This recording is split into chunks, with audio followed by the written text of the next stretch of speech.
What's going on, everybody, and welcome back to Comic Breakdown. If you guys are new to the channel, do me a favor and hit that sub button, hit that notification bell, make sure you're not missing any of the awesome content that we have coming out. Now with this video, we are jumping into the Infinite Frontier with Wonder Girl issue number 4. Now if you haven't been keeping up with this line, go ahead, check out the link in my description as well as the top of this video. It is going to get you caught up on everything going on with Yara Flor. Now so far we have seen her make her way to Brazil, starting to reconnect with her roots, the place that she grew up as a young child. Not really having great memory of this place, but she has learned quite a bit since she has arrived. And the goddess Hera sent her grandchild Eros to bring her in, to bring her to Mount Olympus and let her know how she is part of the bigger plan, that she is going to be the warrior for the goddess Hera. And with that being said,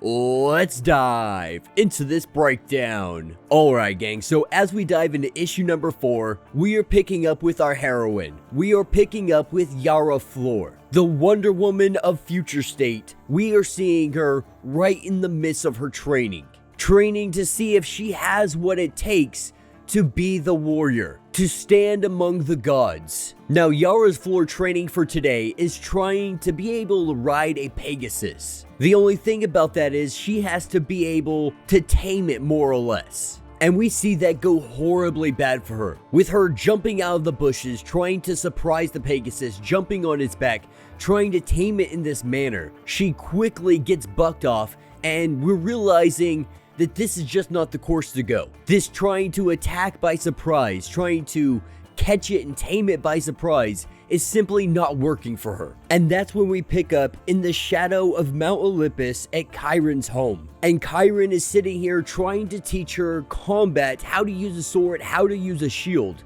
how to fight in the old ways of the gods. But we're seeing the Yara Flor, she's very clumsy. She's not good with the sword, she's not good in combat. Now at this point, she has been here for quite some time. At least by mortal standards, she has been here a while. And she was stationed with all the advantages being the god Hera's new pet project. And Chiron the Centaur has been the great teacher of heroes, having Eros teach her about art and language, the art of war. And so she is having every advantage to be able to succeed. But the only issue is Yara Flor is standing in her way, and the goddess Hera is growing very impatient, wanting her warrior to be ready to go stand toe-to-toe with anybody that Hera deems necessary. And so picking up a little bit later, we see her continuing on with her training. As this training continues on, we see her fail yet again in getting the Pegasus, thinking maybe this time using kindness, being able to bring it over to her. But when this Pegasus walks over, it takes one heck of a bite out of her arm, and then we see it go running off. And when it comes to weapons, she's really finding that the bolo might be her weapon.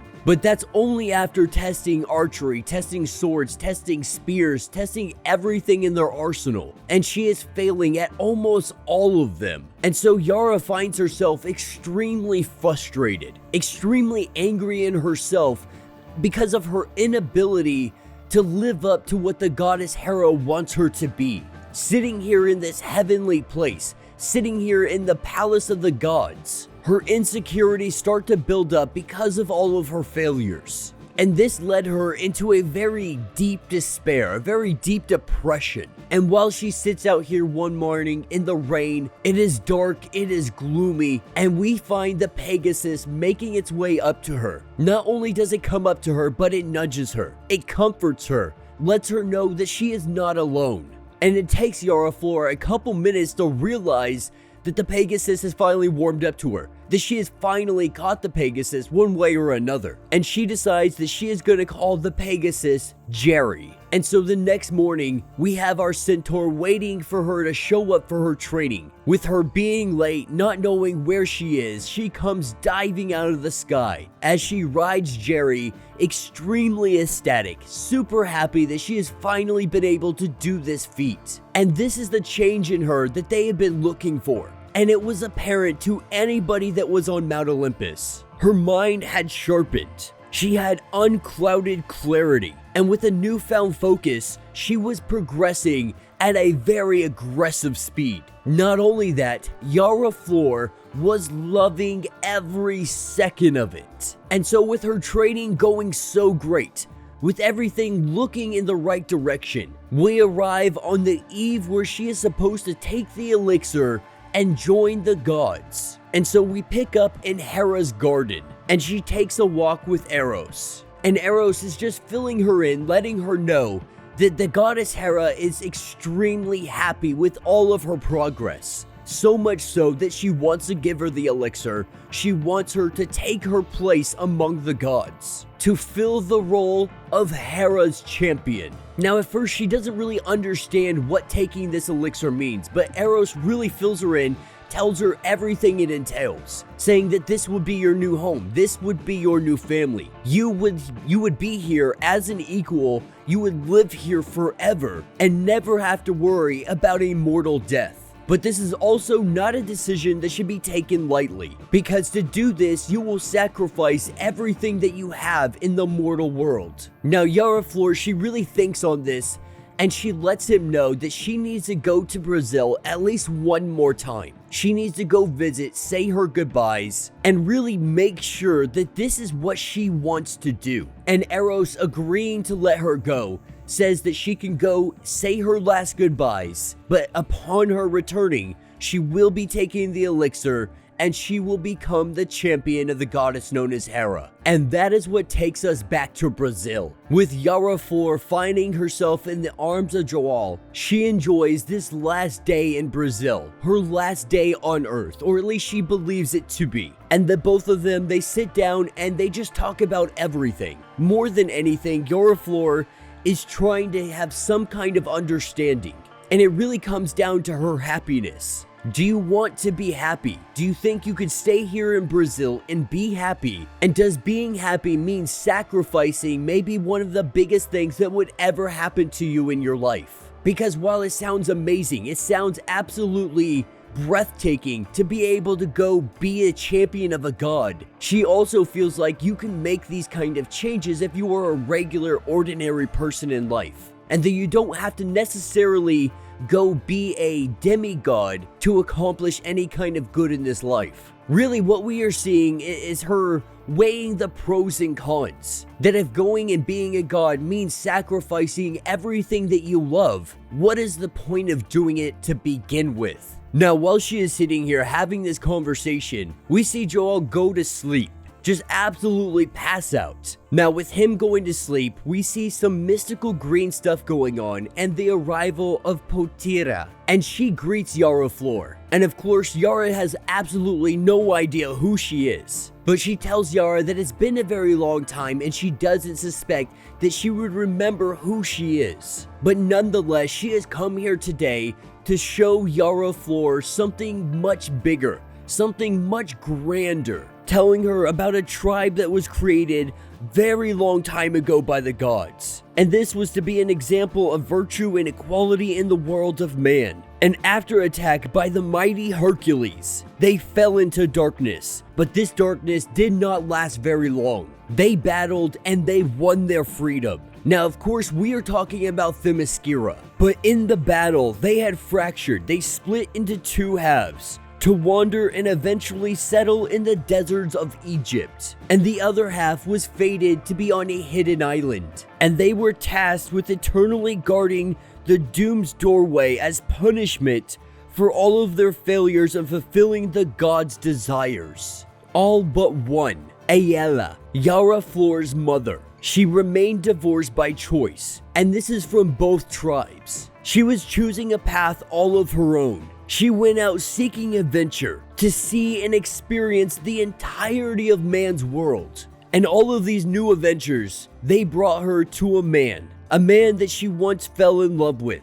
But it was no god. He was simply a mortal man. And that's what brought her to South America. His love was so fulfilling to her that she gave up everything. She put herself into retirement and remained by his side. And with their love, we would see a child born into the world. But with fate having its way, it would destroy and separate the lovers forever, with her being a stranger to the land and having nowhere to turn. That was until a new tribe appeared to her, a tribe inside the rainforest of Brazil, a tribe so fierce and admired as a rival. All others, these warriors took her and Yara Flor in as their own. They protected and raised the child, for in her veins ran the same blood. But eventually, her mother's luck would catch up to her. The devastation of attack by the jealous gods of Olympus ripped through the isolated tribe, lessening their numbers and leaving the survivors to infighting and modernity. But even in that, the core remained strong, and it would not be broken. They would dedicate themselves to uniting themselves all back together once more, to protect this land and to protect the people. And so it is time for Yara Flor to return to her place among her people. Now from this, she is woken only to see Artemis and Wonder Girl, the two of them coming up to her, and they have been tracking her down. They have been looking for her. And that is because they are here to let her know that what she is doing is very foolish. While she may not understand the ramifications of her actions, at the end of the day, her deal with the goddess Hera could have really huge ramifications, not only on all of the tribes, but on all of the world. It could very well lead down a path of destruction. Now, of course, Yara Flor is not happy about the way Artemis is talking to her, and so we see a big argument with Wonder Girl trying to break the two of them up. Now, Artemis, out of respect for Wonder Girl, she steps back, but they are letting her know that if she continues down this path, if she makes this deal, it could have huge ramifications on everybody, to include Yara Flor. And they really just came all this way to tell her this, to let her know all of that, and to also inform her to not jump so blindly to adventure, into trusting individuals, because that blindness could be very dangerous, not only to yourself, but everyone surrounding you. But that's what takes us to Mount Olympus. And we're picking up with Hera and Eros. And making her entrance is Yara Flor, looking absolutely stunning in the outfit that Eros had created. And this is the outfit that we see her wear throughout the entirety of the Future State event. But this is the moment. This is the day that she is supposed to become the demigod, with the goddess grabbing the elixir and giving it to Yara Flor. We see her grab this chalice, and she prepares to sip the elixir that will turn her into a god. And that will be the end of this issue. So let me know what you guys think down in the comments. I know my followers from South America have thoroughly been enjoying this line, specifically because of its dive into the lore and gods of South America, Brazil, the rainforest, all of those very unique individuals, the very unique characters that have been created throughout the generations. And it's not very often that we get a superhero that's made in DC or Marvel Comics that comes from South America, that is so deeply embedded in all of the mythology and all of the lore. And I think that's one of the things that makes Yara Flor just such a very unique character. Now, this story could play out a bunch of different ways. We know that she does eventually become that Wonder Woman. Now, we very well could see the events of Future State start to change up a little bit. They're not going to happen exactly as is, but with Wonder Woman out doing some different things, it's very likely that Yara Flor will be picking up the mantle at some point in time. More than anything, I think I'm excited to see the relationship between Yara Flor and Jonathan Kent really get to build up. Because we know them together, they form a Justice League, but it does fall apart. It falls apart and they never form it back together. And I really do hope that's a story we get, because it sounds so amazing. And I really hope that they're able to really bring that to life. But yeah, let me know what you guys think down in the comments. If you have not yet, do me a favor, hit that sub button, hit that notification bell, make sure you're not missing any of the awesome content that we have coming out. And until the next breakdown.